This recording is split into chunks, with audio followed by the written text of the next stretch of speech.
Hello दोस्तों, स्वागत है आप सभी का हमारे यूट्यूब चैनल पे। आज हम लोग फार्माकोग्नोसी के ड्रग इवैल्यूएशन का जो लास्ट मेथड है बायोलॉजिकल इवैल्यूएशन, इसके बारे में हम लोग अध्ययन करेंगे। जानेंगे कि हम लोग बायोलॉजिकल इवैल्यूएशन किस प्रकार करते हैं। किसी भी ड्रग का अगर बायोलॉजिकल इवैल्यूएशन करना है तो उसके लिए हमें कौन सा प्रोसीजर फॉलो करना पड़ेगा, किन किन चीज़ों की आवश्यकता होगी और इसको हम लोग कैसे करेंगे और इसका बेनिफिट क्या है, ये सारी बातों पे हम लोग चर्चा करेंगे। तो आइए स्टार्ट करते हैं। बायोलॉजिकल इवैल्यूएशन को हम लोग हिंदी में बोलते हैं जैविक मूल्यांकन। मतलब अगर किसी दवा का जो उसका चिकित्सकीय गुण है, उसका जो यूज है, अगर उसका इवैल्यूएशन हम लोग करते हैं, that is called biological evaluation. Biological evaluation में हम लोग क्या करते हैं कि दवा की एक्टिविटी को चेक करते हैं। किसी भी क्रूड ड्रग की क्या है एक्टिविटी जो है, मतलब उसका जो चिकित्सकीय गुण है, मतलब वो किस बीमारी में यूज होती है, ये पता लगाते हैं बायोलॉजिकल इवैल्यूएशन में। इसी को हम लोग बोलते हैं फार्माकोलॉजिकल इवैल्यूएशन या फिर बायोलॉजिकल इवैल्यूएशन। तो बायोलॉजिकल इवैल्यूएशन में क्या है ये देखते हैं। Biological evaluation involved in the evaluation of drugs bye there therapeutic activity. Biological evaluation में क्या करते हैं कि इवैल्यूएशन ऑफ ड्रग, जो दवा का मूल्यांकन है, बाय देयर थेराप्यूटिक एक्टिविटी, उसकी थेराप्यूटिक एक्टिविटी के अकॉर्डिंग क्या करते हैं, उसको कंफर्म करते हैं, चेक करते हैं, मूल्यांकन करते हैं। दवा का जो यूज है, थेराप्यूटिक एक्टिविटी मतलब जो दवा को उसका चिकित्सीय गुण है, उसके अंदर कौन सा गुण विद्यमान है, वो क्या कहलाता है, थेराप्यूटिक एक्टिविटी। जैसे कोई दवा हिपैटोप्रोटेक्टिव है या कोई दवा एंटी कैंसर है तो क्या कहलाएगी, उसकी थेराप्यूटिक एक्टिविटी। मतलब किसी दवा में उसका जो भी चिकित्सकीय गुण विद्यमान है या उसके अंदर निहित है या प्रेजेंट है तो उसे क्या बोल देंगे, उसकी थेराप्यूटिक एक्टिविटी। जैसे कोई दवा एंटी मलेरियल है तो क्या होगी, उसकी एंटी मलेरियल एक्टिविटी हो जाएगी। कोई दवा एंटी कैंसर है तो वो उसकी थेराप्यूटिक एक्टिविटी होगी। ये क्या कहलाएगा, आपका थेराप्यूटिक एक्टिविटी, या फिर उसका जो यूज है दवा का वो क्या कहलाता है, थेराप्यूटिक एक्टिविटी, या फिर उसका फार्माकोलॉजिकल एक्शन या फार्माकोलॉजी उसकी कहलाती है या उसका यूज कहलाता है।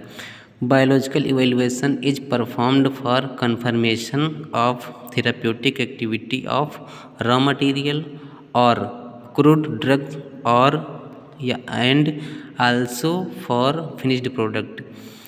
बायोलॉजिकल इवैल्यूएशन इज परफॉर्म्ड मतलब बायोलॉजिकल इवैल्यूएशन किस लिए परफॉर्म करते हैं, फॉर कंफर्मेशन मतलब पता लगाने के लिए, ऑफ थेराप्यूटिक एक्टिविटी, किसी भी दवा का जो थेराप्यूटिक एक्टिविटी होती है, जो उसका चिकित्सकीय गुण होता है, उसको पता लगाने के लिए बायोलॉजिकल इवैल्यूएशन का प्रयोग हम लोग करते हैं, परफॉर्म करते हैं।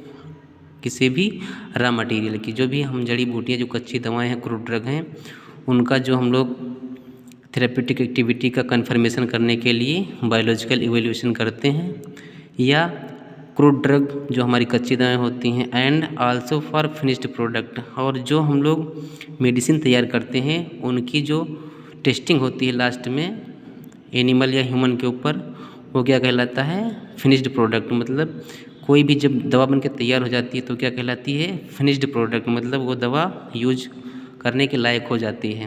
फिर तो उसका हम लोग क्या करते हैं, बायोलॉजिकल इवैल्यूएशन करते हैं। जैसे किसी भी बीमारी की कोई दवा जब बनती है तो सबसे पहले उसकी बायोलॉजिकल इवैल्यूएशन की जाती है या बायोलॉजिकल इवैल्यूएशन किया जाता है, ये पता लगाने के लिए कि जो दवा हम लोग बनाए हैं या जिस दवा का हम लोग प्रयोग करने वाले हैं, इसके जो है एनिमल के ऊपर या जिस पेशेंट के लिए हम बनाए, जिस बीमारी के लिए बनाए हैं, वो उस बीमारी में फ़ायदा कर रही है या नहीं कर रही है, मतलब उसके साथ साथ उसका कोई दुष्प्रभाव तो नहीं है, कोई नुकसान तो नहीं है।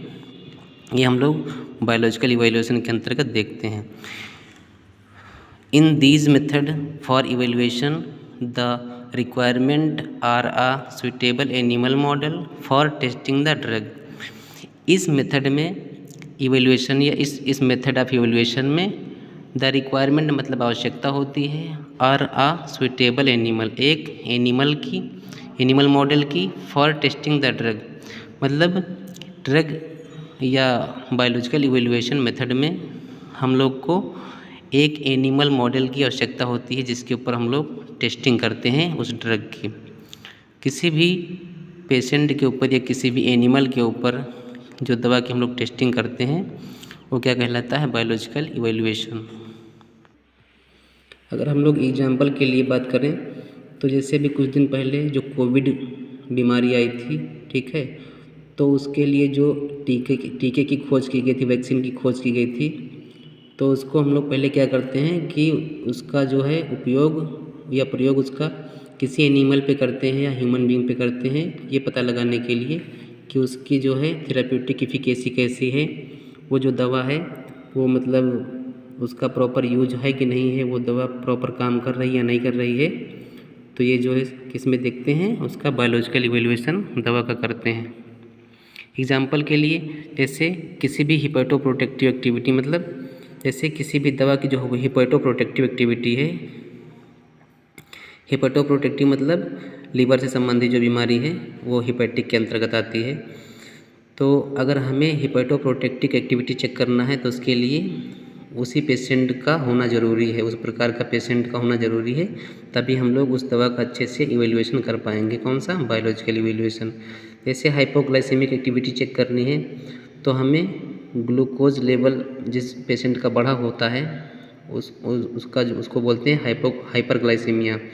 तो हाइपरग्लाइसीमिया को जो दवा यूज की जाती है वो क्या कहलाती है? हाइपोग्लाइसेमिक एक्टिविटी या हाइपोग्लाइसेमिक एजेंट।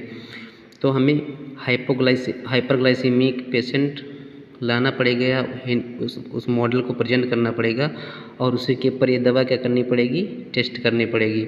अगर ये उस पेशेंट को ये दवा फ़ायदा कर रही है तो समझ लो ये दवा आपकी सही है, अदरवाइज़ ये दवा सही नहीं है, लोकल है, ओरिजिनल नहीं है, इसमें कोई ना कोई मिलावट है। अगला एंटी डायबिटिक एक्टिविटी चेक करना है। किसी भी डायबिटीज़ के पेशेंट के ऊपर एंटी डायबिटिक एक्टिविटी को चेक करना पड़ेगा।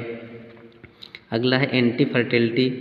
जैसे कोई व्यक्ति जो एंटी फर्टाइल है, मतलब फर्टिलिटी उसकी नहीं हो रही है, ठीक है, उसकी फर्टिलिटी को रोकना है, ठीक, तो एंटी फर्टिलिटी दवा उसके ऊपर यूज करना है। अगला है एंटी इन्फ्लामेटरी। एंटी इन्फ्लामेटरी मतलब जो दवा सूजन को कम करती हैं, स्वेलिंग को कम करती हैं, वो क्या कहलाती हैं? Anti inflammatory. अब जैसे किसी पेशेंट को स्वेलिंग है तो उसके ऊपर हम लोग एंटी इन्फ्लामेटरी दवा यूज करेंगे, प्रयोग करेंगे, टेस्ट करेंगे। अगर उस पेशेंट की स्वेलिंग कम पड़ती है, ठीक हो जाती है, तो जो आपकी एंटी इन्फ्लामेटरी इवैल्यूएशन है, जैविक इवैल्यूएशन है दवा का, ये पास हो जाएगा, अदरवाइज़ फेल हो जाएगा। तो जैविक इवैल्यूएशन में हम लोग क्या करते हैं? दवा का यूज देखते हैं पेशेंट के ऊपर कि जो हम लोग दवा यूज कर रहे हैं या दवा प्रयोग करने में जा रहे हैं, प्रयोग करने के लिए जा रहे हैं, तो वो दवा आपके लिए क्या प्रभावकारी है या फिर नहीं है, वो दवा आपके लिए कितनी फ़ायदेमंद है, और अगर उसके साथ साथ उसका कोई दुष्प्रभाव तो नहीं, उसका कोई साइड इफ़ेक्ट तो नहीं है। तो बायोलॉजिकल इवैल्यूएशन में हम लोग क्या करते हैं? जो दवा की एक्टिविटी होती है, जो उसका यूज होता है, वो हम लोग चेक करते हैं किसमें? बायोलॉजिकल इवैल्यूएशन में। आई थिंक आप लोग को समझ में आया होगा कि बायोलॉजिकल इवैल्यूएशन में हम लोग क्या करते हैं? जो हमारी ड्रग की एक्टिविटी है, थेराप्यूटिक एक्टिविटी, जो उसका चिकित्सकीय प्रभाव, चिकित्सकीय गुण है, उसको हम लोग क्या करते हैं? चेक करते हैं। किसके ऊपर? किसी भी एनिमल या ह्यूमन के ऊपर, एनिमल बॉडी के ऊपर या ह्यूमन बॉडी के ऊपर, और ये देखते हैं कि उसका यूज क्या है। अगर वो दवा अपना यूज दिखा रही है, अपना एक्शन शो कर रही है उस एनिमल या ह्यूमन बॉडी पे, तो समझ लीजिए आपका बायोलॉजिकल इवैल्यूएशन सही है या फिर आपका बायोलॉजिकल इवैल्यूएशन हो गया। तो आई थिंक आप लोग को ये बायोलॉजिकल इवैल्यूएशन समझ में आ गया होगा। मिलते हैं नेक्स्ट वीडियो में, तब तक के लिए धन्यवाद।